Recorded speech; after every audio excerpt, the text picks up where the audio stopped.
A fellow came into a brunch and was late, and he said, "I could not get rid of this trick."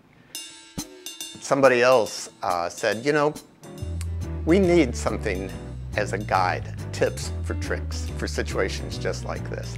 And my collaborator on the book, being smarter than everyone else at the brunch, said, maybe we could make something out of this. It's a self-help book, but in all honesty, it's a humorous book. I mean, there are some very good tips in it. There are indeed.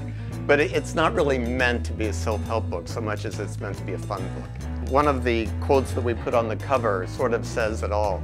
Outrageously funny, unbelievably wise. I hope that's the case. I mean, that was the goal, and I think we've been pretty successful in putting those two things together.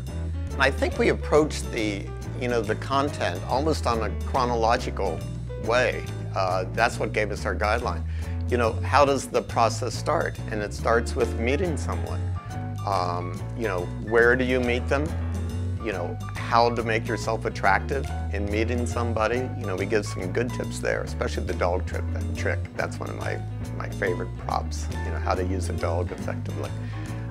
Then moving on to how to start a conversation, some of the sort of the back and forth, his place or my place, top, bottom, some of the negotiation that takes place, and the event itself, and how to wind it down. So actually the book is done in a short chronological way of one evening, basically, I guess, or an afternoon or a morning, depending on what the time frame is. Some of them are personal experiences. Some are experiences of friends, and yeah, I can't say that any of it's really imagination because it's all happened out there at one point in time or another, yeah. I think one of the practical tips is conversation. How to have a conversation with anyone. And I give full credit to my collaborator for that. That's his genius. One of the things that we did to make the book a little more interesting was not just to have dialogue or just words. We also added some little extras as a benefit. In the appendix, we have some translations, some important translations for the people who may travel, like your place or mine in multiple languages. Are you a top? Are you a bottom? In multiple languages. So we also have a converter because, some people might talk and think in centimeters. Some may use inches, and then of course we have to give a verbal description for each of the various dimensions that are outlined. One of the other additions that we have in the glossary is what we call hanky-panky, and it's a color guide to the handkerchiefs that guys wear in either their left or right back pocket, depending on whether they're active or passive. Light blue is for oral sex primarily. Red is for fist. Am I allowed to say that?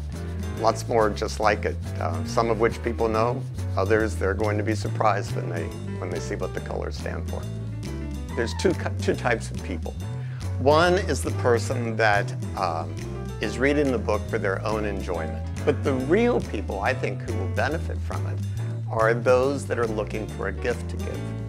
Because, it's so much more creative, it's less fattening, than a box of candy or a bottle of wine, which are the typical gifts, that we give when we go to, a birthday party or a dinner party or a cocktail party.